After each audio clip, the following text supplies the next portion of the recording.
Mahira Khan from Chhattisgarh.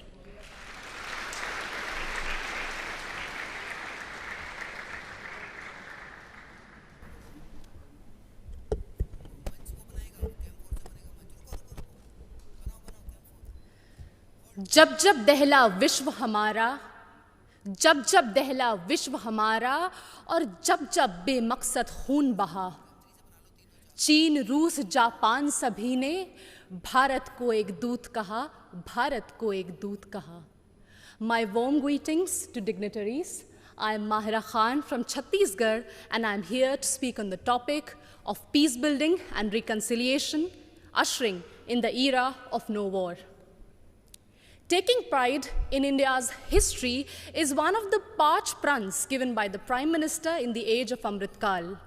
And looking back at history, it is a proof that India has always been a harbinger of peace. No war does not mean that we have no reason to fight war. It only means that we give importance to peace by following values of compassion and forgiveness.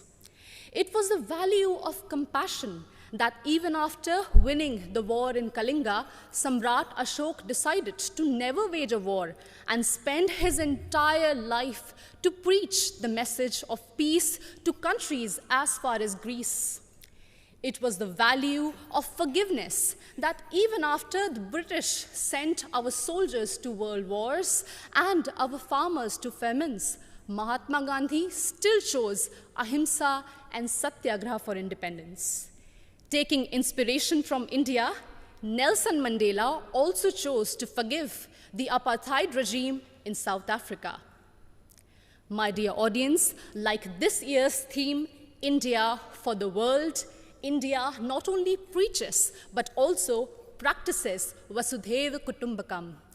In India's G20 presidency, we advocate for a multilateral world in which no one country dominates another country. When China dominated Indo-Pacific, India rushed to help and support ASEAN countries. It acted east. When Sri Lanka needed loans, India was the first to give assurance to IMF. It showed that we believed in neighborhood first. And when Turkey, Syria were hit by deadly earthquakes, India rushed for their aid. It showed our brotherhood. Remember, in 1945, after testing the first atomic bomb, Oppenheimer quoted from Bhagavad Gita, "Now I have become death, the destroyer of worlds." And soon after that, the bombings in Hiroshima and Nagasaki, it was proved that the world does not need a war for peace, but it only needs one war, and that is the war against war itself, exactly what Mahatma Gandhi used to preach. हमें युद्ध के खिलाफ एक वास्तविक युद्ध की ज़रूरत है. And that's why all of us need to unite for one single cause, our planet Earth. The conflicts in West Asia, Africa, and the constant quest for world dominance between USA and China are doing no good for sustainable and equitable development.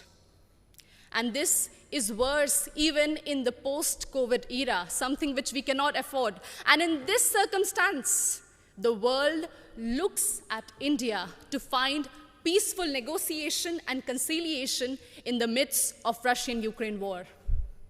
As the voice of Global South, we believe that few rich countries which have caused maximum war and pollution in the last century should pay for their mistakes by helping and not holding back technologies from poor countries. I understand that we might be divided by borders, but we believe that our culture, sports, and ideas could unite us. And in this condition, the world looks at International Solar Alliance for an equitable solution to green energy transition. Our jawar, bajra, and ragi are being celebrated as superfoods in the world today. And the world looks at Ayush for a healthy lifestyle. My dear audience, when one youth from Naxal-affected area of Abujamar in Chhattisgarh can strive and participate in international football. It inspires so many of us to strive for a home that is free of conflict and full of opportunities and growth. In us, in each of us, lies immense ability to solve any internal or external conflicts through peace, passion, and compassion. बढ़े चलो यही निदाए वक्त है, ये कायनात, ये ज़मीं, ये कहकशा का रास्ता, इसी पे गामज़न रहो, अमन की राह पर चलो. Thank you so much.